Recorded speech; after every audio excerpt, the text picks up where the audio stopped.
There are moments in life that shatter everything you thought you knew. And for me, it was the chilling silence of a remote cabin deep in the woods, knowing I was trapped by the man I once dated. I still replay it in my head sometimes, the taste of dirt, the smell of mold, the way his eyes looked when he told me no one was coming for me. I've been seeing Kane for about 8 or 9 months, and honestly, things felt okay. But hindsight is a cruel thing. And looking back now, the red flags were everywhere, waving wildly in a storm I chose to ignore. He was possessive, subtly at first, then more overtly. He'd get strangely quiet, almost sullen, if I mentioned going out with my friends. The constant checking of my phone, always when he thought I wasn't looking, became a festering wound in our relationship. Finally, we had a stupid, suffocating fight about it, and then he just vanished. Complete ghost mode. Every call went straight to voicemail, every text unanswered, blocked on everything. At first, a wave of pure relief washed over me. The relationship had become a constant source of stress, and his incessant checking up on me was utterly exhausting. But after 2 weeks of absolute silence, a cold dread began to set in. What if something had actually happened to him? I found myself calling hospitals, feeling like a complete idiot even as I did it. Nothing. Just an empty, haunting silence. A few nights later, trying to claw my way back to normalcy, I went to a house party at my friend Nora's place. It was crowded, noisy, exactly what I needed. I was finally starting to feel a little lighter, laughing, chatting, a few drinks loosening the tension in my shoulders. Then, as I reached for another drink, I literally bumped into him. Kane. My stomach dropped like a stone, instantly sobered, and I spun to leave, but his hand shot out, grabbing my arm. Please, he pleaded, his voice a low, desperate rumble. Just hear me out. Nora saw us from across the room and came over, her brow furrowed with concern, asking if everything was okay. It's fine, I said, and those 2 words were my first agonizing mistake. He looked different. His eyes were bloodshot, swollen, like he'd been crying for days. He launched into an apology, a rambling tale about how his mom had been in the hospital. A lie, I discovered later, and how he just couldn't handle anything else at the time. Every alarm bell in my head screamed at me to walk away. I knew I should have walked away. But after a few more drinks and an hour of his seemingly genuine remorse, his intense, red-rimmed gaze, I stupidly, foolishly agreed to let him drive me home. He hadn't touched a single drink all night, which I, in my naive state, thought was him being responsible. Turns out, he was just executing his plan. We got in his car, and at first, everything seemed normal. He was attentive, asking about my work, my family, like nothing had ever happened. But after about 30 minutes, a cold knot tightened in my gut. We weren't heading toward my apartment. When I asked where we were going, he just smiled, a hollow, unsettling smile, and said he wanted to show me something special, something to make up for how he'd treated me. My nervousness spiraled into outright fear as we left the city behind completely. The roads grew darker, streetlights fewer, then none at all. Just an impenetrable wall of forest on both sides. I told him to turn around, my voice trembling, but he just brushed me off with excuses. It's just a little further, or you'll love it when you see it. My phone was dying, the signal a ghost, flickering in and out. After what felt like hours of driving, mostly in silence because I was genuinely terrified, we veered off onto a narrow, barely visible dirt road. No signs, no landmarks, just trees swallowing us whole. My phone went completely dead. The road got rougher, the car rattling and shaking, until we finally stopped in front of a dilapidated cabin. It looked abandoned, windows boarded up, the porch sagging, in the absolute middle of nowhere. What is this place? I demanded, refusing to unbuckle, refusing to get out. It's my uncle's hunting cabin, he said, his voice flat and motionless. Get out. When I refused, he reached across me, unlocked and flung open my door, and physically pulled me out. I started screaming, but the sound was swallowed by the vast, oppressive silence. There was nothing, no one for miles. He grabbed my purse, ripped my dead phone from my hands, and then, With a chilling grip, he dragged me toward the cabin. I kicked, fought, twisted, but he was far stronger. Inside, it was pitch black, smelling of mold and damp earth. He shoved me into a small, windowless room at the back. A disgusting, stained mattress lay on the floor. The door had multiple heavy locks on the outside. Before I could even get my bearings, he snatched my shoes and disappeared, the metallic thud of the locks echoing through my mind as he secured the door. I pounded, screamed, begged him to let me out, yelling that people would look for me. He just laughed, a cruel, hollow sound that still haunts my nightmares, and said, "Now you can't run." Then his voice dropped, colder than ice. "If you try to escape, I'll break your legs." I was trapped. In that room, there was no food except for a few granola bars and water bottles he'd occasionally toss in. No light, except for the fleeting moments he'd open the door. Every time I screamed, he'd blast music so loud the flimsy walls shook. Once, in a brief moment of quiet, I heard his voice, muffled through the wall. "No one can hear you. No one knows where you are."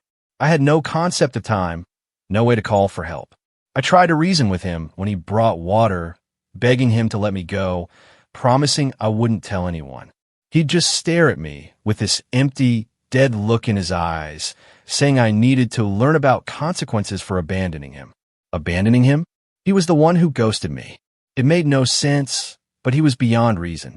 Sometimes at night, he'd sit outside the door and talk for hours about our future together, as if this horrific captivity was somehow normal. He'd spin fantasies about us living in the cabin, about how I'd learn to love it, how he'd take care of me if I just behaved. Other times, he'd go silent for so long. I thought he'd finally left me there to die.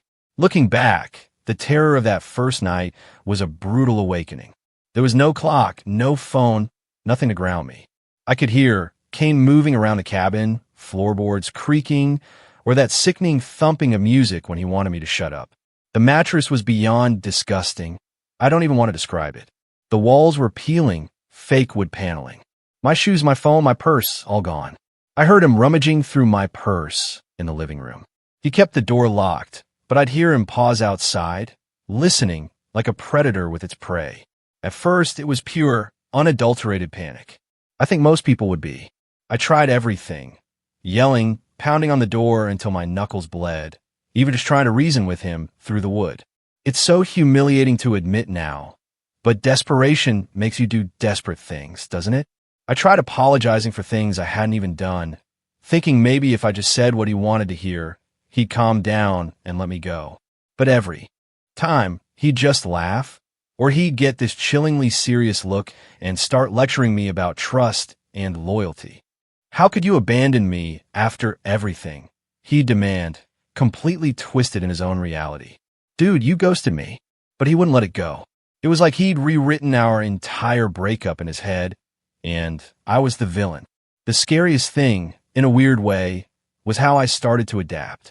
Not in a "this is fine" way, but in a primitive, my body is just trying to survive way. My stomach ached from hunger, but even more from stress. I kept thinking, okay, if I just wait this out, eventually someone will come looking for me. But then the crushing realization hit. Who though? Nora was the only one who even saw me leave the party, and I'd told her I was fine. My mom? She calls every Sunday, and I'd already missed one call by then. But she lives 2 states away, and while she's always threatening to come drag me home if I don't answer, she never actually does. My dad and I aren't close. He'd probably just assume I was busy. I kept replaying every conversation I'd had that week, wondering if anyone would even notice right away. It's such a messed up feeling, realizing how terrifyingly easy it is to just disappear. Every time Kane came to the door, it was like flipping a coin. Sometimes he'd just silently drop a water bottle inside and leave. Other times, he'd stand there and talk at me for ages. He never touched me after that initial shove, and honestly, that didn't feel like comfort. It felt like he was saving up for something worse. He'd talk about everything from his family, his mom, who, by the way, was perfectly fine when I finally checked after I got out, to how nobody understood him, to how I was different and the only one who ever cared. He'd get all soft and sad, and then, in a terrifying instant, he'd snap, yelling about how girls like you always run, and maybe now you'll learn what it's like to be left. No joke, the whiplash of his moods was insane. I didn't just sit there crying either. I was pissed. Screw this guy. I remember thinking, I'm not just going to wait around hoping he decides to let me go. I started checking the room, every inch for anything I could use. There was literally nothing, just a mattress, a plastic water bottle, and a couple of granola bar wrappers. Then I found a metal zipper pull on the mattress and started scraping at the doorframe with it. It was slow, painfully slow, but it gave me something to do, something to focus on. I tried the hinges, the multiple locks, the seams, but everything was solid. The walls were thin, though. I could sometimes hear Kane's phone, the stupid beeping of him texting or scrolling. I could hear him moving around, pacing, sometimes muttering to himself. The second night, things got weird. Kane came in and just stood in the doorway, staring at me. I didn't even know what to say. I tried to act calm, like, what do you want? He just said I was lucky he cared enough to keep me safe out here, away from the people who poison you. I almost laughed. It was so over the top. But then he got all intense, talking about how he knew I'd try to run, and that's why he had to do this. It wasn't even like he was angry at me personally. It was like he was fighting with some imaginary version of me in his head. I started getting mouthy. I won't lie. I told him he was insane, that people would find out, that he was just making things worse for himself. He got right in my face, close enough that I could smell his breath, and started ranting about how all women are the same and nobody ever stays. And I snapped. I shoved him hard. I don't even know where it came from, just pure desperate rage. For a second, I thought he was going to hit me, but he just laughed, a bitter, humorless sound, and said, "See, this is what I mean." He grabbed my arm, not gently, and pushed me back onto the mattress. Then he walked out. I just sat there shaking, the realization hitting me like a physical blow. I was not getting out of there by being polite. That night, I barely slept. I kept listening for any sign he was asleep so I could try the locks again. My mind raced through every dumb survival show I'd ever seen, searching for a trick, a loophole. I checked every inch of that disgusting mattress, ripped at the seams, tried the hinges again. No luck. I tried yelling, but after a while, my voice just gave out, raw and hoarse. I think he liked knowing I was losing hope. Every time I got too loud, he'd crank up the music, making the walls literally shake. At one point, probably what I think was the third day. Honestly, time lost all meaning in there. There are only so many times you can count water bottles and granola bars before your brain just stops. I heard him on a call outside the door. I couldn't make out the words, but he sounded stressed. He kept repeating my name over and over, then went silent. A spark of hope ignited. Maybe someone was looking for me after all. Later that day, he brought me a hoodie from my own bag. He tossed it in and said, "You're cold, right? You should be grateful." I almost threw it back at him, but I kept it. I started to wonder if he was getting scared. He looked rough, like he hadn't slept, and his hands were shaking a little. On what I think was the fourth day, I finally snapped. I waited until he came in to check the locks, and I just went for it.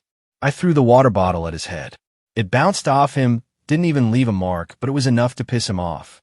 He lunged at me, and for a second I thought, this is it. He's going to actually hurt me. But I bit him, actually bit his hand as hard as I possibly could. He swore a raw, animal sound, yanked away, and shoved me back again. But in that instant, I caught a glimpse of his keys on his belt. I lunged for them, but he was too quick. He started screaming at me. Not even words, just pure guttural rage, and then stormed out. I heard him pacing outside, kicking the wall. I sat on the mattress, trembling, trying to calm myself down, but my hands wouldn't stop shaking. If I could just get those keys, I kept thinking, maybe I could make a run for it. But then what? No shoes, no phone, no idea where I even was. Would I even know which way was the road? And what if he caught me? I started listening real close after that, trying to figure out his routine. He'd get up early, leave the cabin for a while, probably to get supplies. I kept hoping he'd just drive away and not come back, but no such luck. I heard a car once way off in the distance, but by the time I started screaming, they were long gone. Every time I thought about just giving up, I'd get so mad my whole body would go tense again. The next day, he tried to play nice again. He brought me a sandwich, said he made it up special. I was so hungry, I didn't even care anymore. I ate it. He started talking about how things could be different if I just stopped fighting him. He told me he never wanted it to be like this, that he didn't want to hurt anyone, and that if I just trusted him, he'd let me out soon. I asked him why he was doing this, why he thought any of this would work. He just said I needed to learn what it felt like to be left, to be scared, to have no control. He said his last girlfriend left him for dead, and that he wasn't going to let that happen again. It was like he was punishing me for every girl who'd ever hurt him, not just me. I tried to reason with him. Honestly, I told him my family would come looking, that Nora knew I was with him, that people would get suspicious. He just shrugged and said nobody cared, that I made it clear who I wanted. He said he'd wait it out as long as he had to, and he wasn't afraid of my friends. That's when I realized he seriously didn't think anyone would notice I was gone. He thought he could just keep me here forever and nobody would even knock on his door. That pissed me off more than anything. So I started making noise, real noise. Every time he left, I'd scream, pound on the walls with the water bottle, drag the mattress across the floor. I was trying to make it sound like a disaster in there, hoping maybe, just maybe, if anyone was ever nearby, they'd hear. He'd come back furious and crank the music even louder. But I didn't stop. If he wanted me quiet, he'd have to drag me out himself. By the end of what I guessed was the 5th day, I was done waiting. I didn't care anymore if he snapped. I waited by the door, ready to throw myself at him if he came in. When he finally opened it, he looked utterly exhausted. He tried to act all calm, like we were just having a normal conversation. I told him if he didn't let me go, I'd find a way out myself. And he just smiled, a chilling, vacant smile, and told me I wasn't going anywhere. But here's the thing. When he left this time, he forgot to fully latch the top lock. It was barely a crack, but it was something. I spent the next hour or whatever, time means nothing in there, working at it with my zipper pull until it finally gave. The door still wouldn't open. There was another lock at the bottom, but now there was a gap big enough to see out into the hallway. I could see my purse sitting on the floor and Kane's jacket tossed over a chair. No sign of my phone, but I could hear it vibrating somewhere, maybe in his pocket or in another room. I could see the main door to the cabin from there. And for the first time, I thought maybe I could actually get out. I didn't sleep at all that night. Just waited for any sound, any chance. I kept thinking about my mom, about Nora, even about my dad, who'd probably say this was all my fault for trusting the wrong guy. I thought about all the stupid, normal things I wanted to do. Scroll through reels in my own bed, make coffee in my own kitchen, hear my roommate complain about the Wi-Fi. Stupid, regular life stuff. I was so angry that Kane thought he could just take that away from me, like I was some doll he could lock up until he felt better about himself. By the way, if you're still with me, make sure to hit subscribe. More unbelievable stories are coming, and you won't want to miss them. This flicker of hope was all I had, a desperate claw at sanity. If you're reading this and thinking it sounds wild, yeah, it was, but I swear it's real. My brain still replays it. Every little detail, every gross, ordinary, awkward thing that happened, like it's trying to make it make sense. It doesn't, but whatever. Last thing I posted, I'd figured out that Kane hadn't latched the top lock all the way on the door. I'd spent forever working at it with that dumb zipper pull, which honestly was like the only thing keeping me from losing my mind, just having something to do. I managed to wedge a gap, maybe an inch, enough to peek into the hallway. I could see my purse, his jacket, and hear his phone vibrating somewhere, but not see it. No clue if he was sleeping somewhere else in the cabin or just keeping watch, but every sound put me on edge. I started planning, like not some badass movie plan. Just the most basic, desperate stuff. Wait for him to come in, try to catch him off guard, grab the keys if I could, or just barrel past him and make for the front door. I had zero shoes, nothing in my hands except that metal zipper pull, and my feet were already a mess from pacing the nasty floor. I kept replaying the details, which side the locks were on, how often he left the cabin, what he did with his jacket and keys. I almost started making a tally in my head. How many times does he come in? How long is he gone? It was like trying to solve a puzzle while starving and sleep-deprived. But the thing that really started getting to me was the quiet. Not the kind of quiet you hear when you're safe at home, but the weird, heavy quiet when you know someone else is listening. Sometimes at night, I'd hear Kane pacing or just sitting outside the door breathing. Sometimes I'd hear the music again, or his voice talking to himself. Once he started muttering about his ex, not me, some other girl, and how people always left him, how his family never listened and no one cared. He sounded more bitter than angry, like he was arguing with ghosts. I started yelling back through the door, not even words half the time, just noise, because I figured if he was going to treat me like a problem, I was going to be the loudest problem possible. He'd respond by blasting music or sometimes coming and acting all calm, which somehow was worse than when he was mad. Once he sat on the floor outside the door and started telling me about how his dad used to keep him in line and how he learned not to trust women after his last girlfriend set him up. I kept thinking, who even says this stuff out loud? Much less to someone they locked in a room.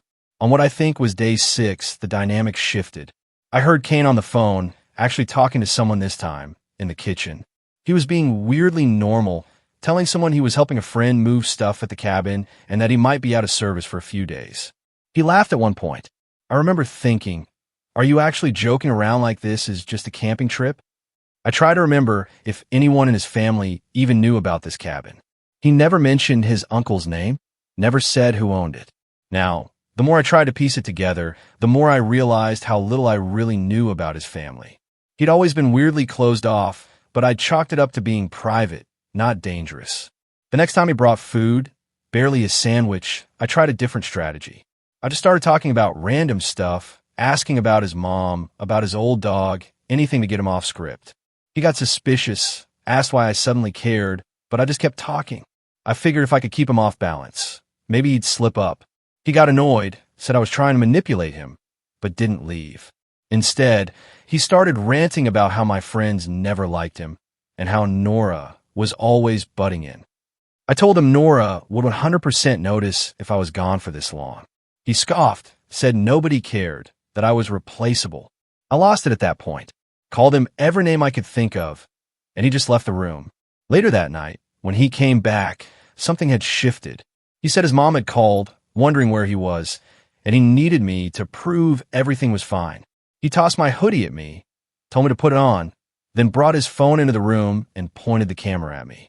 He said, "Just tell her you're fine, you're with me, and that you don't want anyone to worry."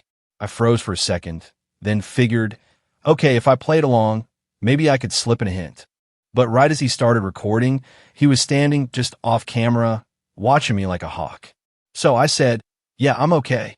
Just out the cabin, no service. Don't worry, everything's fine." I tried to look as calm as possible, but my hands wouldn't stop fidgeting. I almost said something about Nora or my family, but he caught the hesitation and stopped recording. He stared at me for a long time, then deleted the video and turned the phone off. He said, "You're not going to play games. Not with me." He left, and this time locked every single bolt on the door. I sat in the dark, feeling like I just missed my only shot. Meanwhile, I started thinking about my own family. My mom's not exactly chill. She's the type to blow up my phone if I miss a call, start messaging all my friends, even try my old roommate if she doesn't hear from me. But she also travels a lot, and sometimes it takes her days to notice I'm missing. My dad, I knew, would just assume I was off-grid, but my mom, if she really thought something was wrong, she'd go nuclear. I started hoping she'd call Nora or even Kane himself, but I had no way to know what was happening outside. I spent most nights awake, trying to time Kane's movements in the cabin. He'd sometimes leave for what felt like hours, probably going into whatever town was nearest to get supplies. There were a few times I thought about just breaking the door down, but even with the loose top lock, it was still too solid and my feet were a wreck. I kept picking at the lock with the zipper pull, sometimes just for something to do, sometimes hoping the noise would annoy him enough to come in and mess up. I even started talking to myself just to keep my head straight, reciting song lyrics, stupid TikTok trends, anything to feel normal. On what might have been the 7th day, something changed. I heard a car pull up way outside. Not Kane's, a different engine. My heart went wild for a second. I thought, what if it's someone coming to check the place? I started yelling, pounding on the door with a water bottle, making as much noise as possible. Kane came tearing into the room, grabbed my arm, and hauled me away from the door. He was furious, yelling that I was ruining everything, and that if I didn't calm down, he'd make sure nobody ever found me. He shoved me onto the mattress and stormed out. I heard him outside talking to someone. Couldn't make out the words, just the urgent, hushed tone. I kept yelling, but no one came to the door. And after a while, the other car left. After that, Kane went full paranoid. He started double-checking the locks, moving my stuff farther away. He even took the mattress out at one point, just so I'd have nothing to sit on, which was a whole new level of petty. He started talking at me through the door about how it was my fault things were getting worse, and how he knew I'd try something.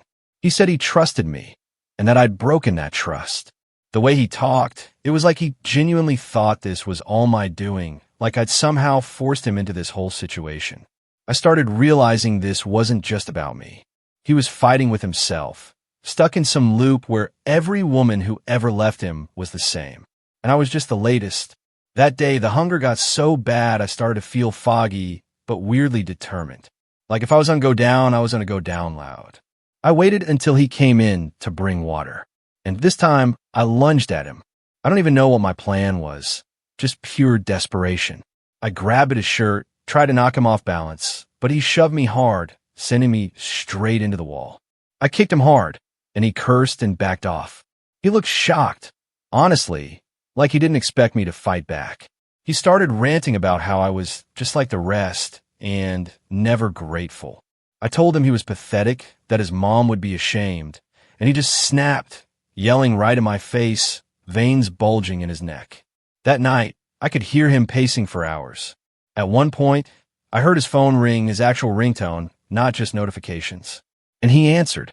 He was whispering, kept saying, "Yeah, she's fine. Yeah, she's safe. No, nobody's coming out here." I heard my own name once, and then he hung up. I started thinking, was that my mom or Nora or someone else? I tried to remember who even had his number, if anyone would think to call him. It made me feel sick, thinking about how close I might have been to getting out. Here's where things got even weirder. The next morning, Kane came in and tossed a bag at me. Snacks, water, even a pair of socks. He said, "Congrats, you finally earned something." I just stared at him, and he told me if I behaved, he'd make things easier. I told him to screw himself, and he got all quiet, then started talking about how he never wanted to hurt anyone, and that this is just how things have to be. He said he wouldn't let anyone take me away, and that if I tried to leave, I'd regret it. I told him he was a coward, and he just looked at me, eyes all empty, and left. That afternoon, I tried the lock again. I wedged a piece of plastic from the snack bag into the gap, trying to force it wider. I could barely move it, but it was progress. I started wondering if maybe I could break the hinge, or at least make enough noise to get someone's attention next time a car came by. My hand was shaking, but I kept at it until I heard Kane coming back. I hid the plastic and acted like nothing happened. Later that day, I heard him on the phone again, this time arguing. He sounded frustrated, kept saying things like, "I told you she's fine. Just leave it, and I'll be back when I'm ready." I started to hope maybe someone was suspicious, maybe someone would actually show up. But I also started to get scared because the more stressed he got, the more unpredictable he became. That night, I decided to risk everything. When Kane brought in water, I told him I needed to use the bathroom. He hesitated, then finally agreed, grabbing my arm and leading me down the hall. The second I got a look at the main door, I bolted. Just ran for it, sock feet slipping on the old floorboards. He tackled me before I made it, and we went down hard. I scratched, kicked, bit anything I could do. He dragged me back to the room, yelling the whole way, and threw me inside. I heard him breathing heavy outside, muttering about how I was forcing his hand and how he couldn't trust anyone. I sat in the dark, shaking, but weirdly satisfied that I'd at least tried. After that, he barely spoke to me. He brought food and water, but nothing else. He started sleeping in front of the door, I think because I could hear him snoring at night. I spent hours just staring at the crack in the door, trying to memorize every sound, every creak of the floorboards, waiting for another chance. Meanwhile, outside, I found out later things were heating up. Nora had tried to call me 1,000,000 times, then started messaging my mom when I didn't answer. My mom started calling Kane, who ignored her, then tried to file a missing person report, but the cop said it was too soon since adults can go off-grid. Yeah, thanks for nothing. Nora talked to some of my other friends, but nobody had seen me since the party. My mom even called my old roommate, who hadn't heard from me in months. I don't even know how many people were actually worried. But I do know Nora was losing her mind because when I finally got my phone back, I saw like 60 texts from her, plus a ton of missed calls.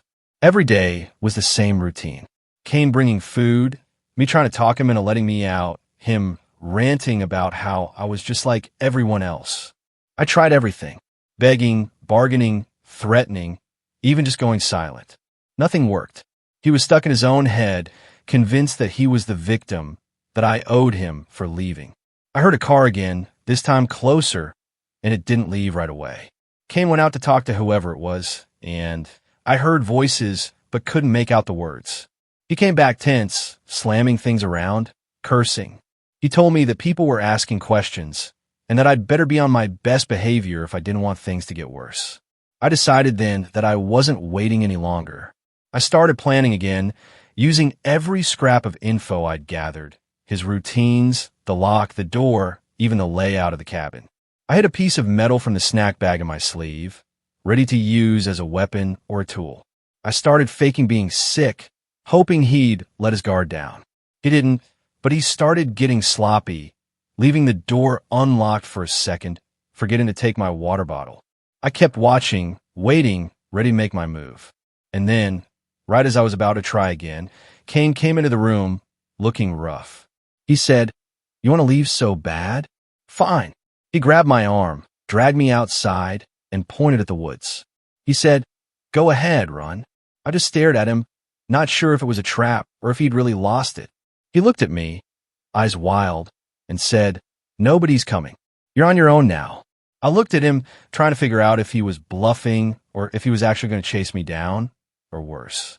He looked wild, unshaven, eyes all bloodshot, like he hadn't slept for days.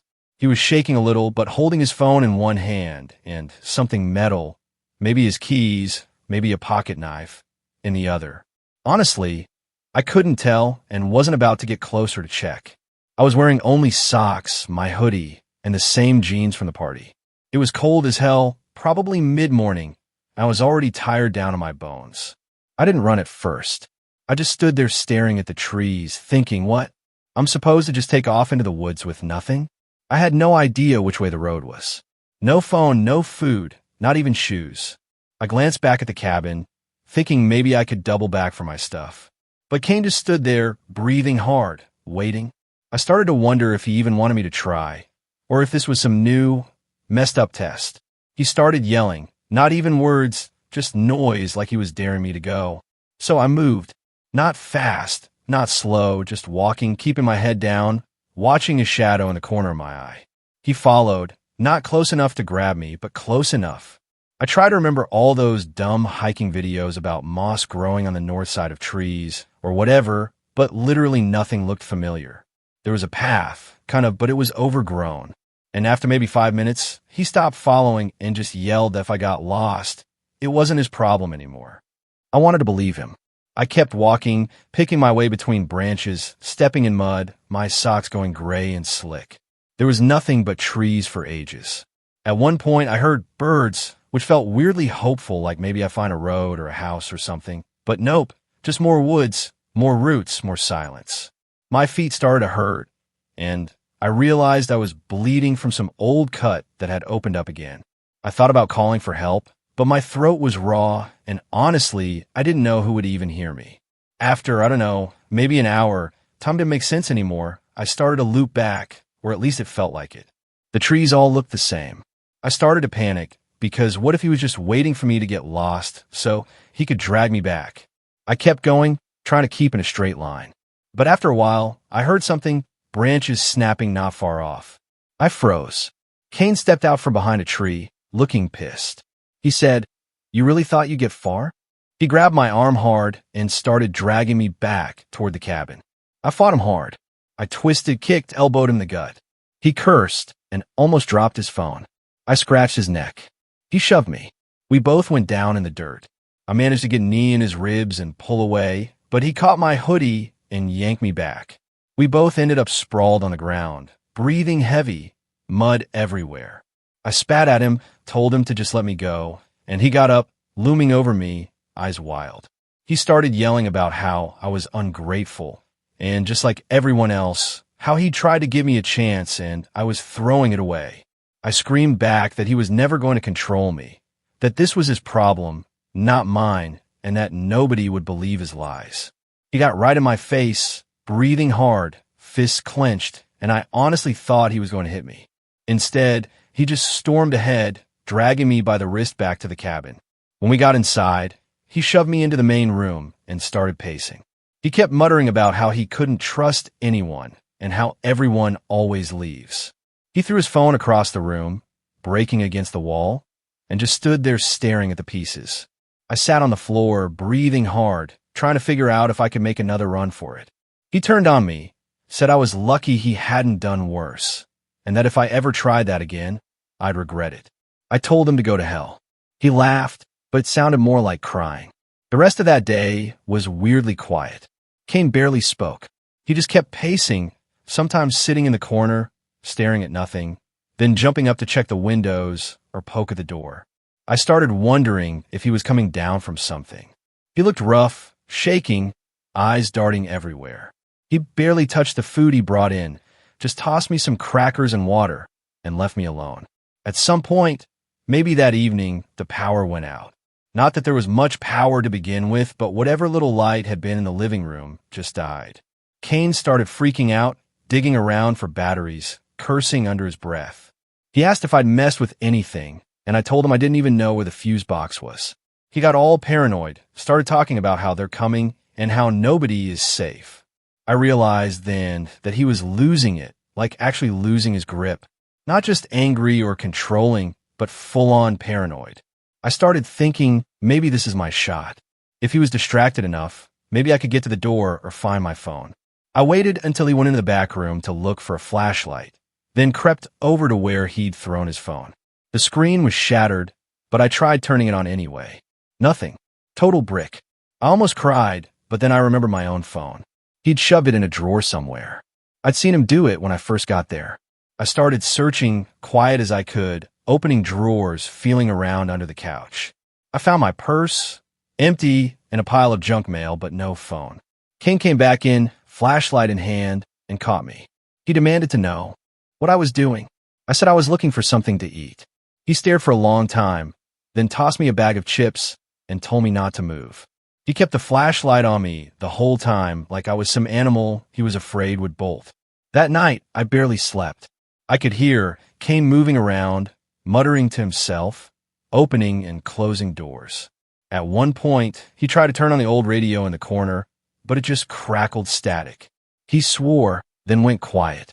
I started to wonder if maybe someone really was coming, if maybe Nora had gotten through to my mom, or if the cops were finally checking out that missing person report. But I had no way to know. It felt like the world had shrunk down to just this cabin, these four walls, these endless nights. The next day, Kane was even more on edge. He barely looked at me, just kept checking outside like he was expecting someone. At one point, he told me to pack up my stuff. I laughed because what stuff? He shoved my purse at me and told me to get ready. I asked where we were going, and he said somewhere safe. I said, safe for who? He glared, then just started throwing things into a bag. Food, water, his jacket, whatever he could grab. He told me to hurry up, or he'd leave me there. I debated calling his bluff, but then he grabbed my arm and dragged me outside. We got in the car, which was running rough and almost out of gas. Kane was sweating, looking around like he expected someone to jump out of the trees. He sped down the dirt road, swerving around potholes, barely slowing for the turns. I kept watching the dashboard, wondering if we'd run out of gas and be stuck in the middle of nowhere. He kept muttering about how they were coming, how he couldn't trust anyone, and how I'd ruined everything. I just sat silent, waiting. After maybe half an hour, the car started sputtering. Kane cursed, hit the wheel, and pulled over near some clearing. He grabbed his bag and told me to get out. I hesitated, so he grabbed my arm and dragged me out, shoving me ahead of him into the woods. I kept thinking, okay, this is it. This is where he snaps for real. My heart was pounding, but I kept moving, watching for any chance to break away. Suddenly, we heard a car in the distance, real close this time, maybe coming down the main road. Kane froze, listening. I saw my chance and bolted, tearing off through the trees. Not even caring about branches or rocks, I just ran. I heard him yelling behind me, crashing after me, but I just kept going. I slipped, fell, got up, kept running. I burst out onto the road, waving my arms like a lunatic, screaming for help. A silver SUV slowed down. Some woman stared at me like I was insane. Kane crashed out of the woods behind me, yelling. The woman rolled down her window, asking what was going on. I just kept yelling, begging her not to leave. Kane tried to grab me, but I ducked behind the SUV. The woman got out, bravely put herself between us, and told Kane to back off. He started yelling at her, saying I was his girlfriend and that I was having a meltdown. She didn't buy it, told him she was calling the cops. Kane tried to reach for me again, but the woman blocked him. I could see her hand shaking, but she stood her ground. Kane glared at both of us, then finally backed off, muttering that he didn't need this. He turned and disappeared back into the woods. The woman pulled me into her car, locked the doors, and started driving. She handed me her phone and told me to call whoever I needed. I tried my mom first, but she didn't pick up, so I called Nora. She answered on the first ring, screaming my name. I could barely get the words out, but she just kept asking where I was, if I was safe. The woman drove me to the nearest gas station where I waited for Nora and my mom to show up. The cops came, took my statement, started searching for Kane. I spent hours just sitting in the back of Nora's car, wrapped in a blanket, drinking coffee from paper cup. My mom showed up, yelling and hugging me at the same time, demanding to know what happened. I couldn't even explain it all. Every time I tried, the words got stuck in my throat. Nora just sat next to me, holding my hand, shaking. The cops found the cabin, but Kane was gone. They said he'd probably taken off into the woods, maybe hitchhiked out. There was nothing left but the mess we'd made. Broken furniture, empty food wrappers, my old shoes in the corner. They took pictures, bagged up evidence, asked me to walk them through everything. I kept waiting for them to say it was all a misunderstanding or that I'd made it up, but they just nodded, took notes, told me they'd do what they could. My mom wanted me to move back home, said she'd never forgive herself if something happened again. Nora kept texting, checking in every hour, asking if I needed anything, bringing over groceries. I tried to sleep, but every noise made me jump. The cops called a few times, asked for more details, but mostly just said they'd keep me updated. I started getting letters from victim services offering counseling and legal help. Kane's family never reached out. I heard through Nora that his mom was in denial, insisting he'd never do something like that I must have misunderstood. Typical. I guess it's easier for people to make up their own stories than face what's right in front of them. My own family went into overdrive. My mom checking my location every 5 minutes. My dad calling to say he could have warned me about guys like Kane. I tried to go back to normal. I went to the grocery store, the pharmacy, walked around my block, but every time someone looked at me for too long, I felt like they knew. Nora stuck by me, but even she started getting tired, like she wanted things to go back to how they were, but I couldn't do it. I kept thinking about the cabin, the woods, Kane's face when he realized I was really gone. I kept waiting for someone to tell me it was over, that he'd been caught, but nobody did. The cops say they're still looking for Kane. So yeah, that's the end. Or at least the end for now. If you made it this far, thank you for listening. If you ever get even a whiff of someone acting like Kane, run. Don't second guess it. Don't try to be nice, just run. What would you have done if you found yourself in my position, utterly alone and trapped? Tell me what you think in the comments below. I really want to know.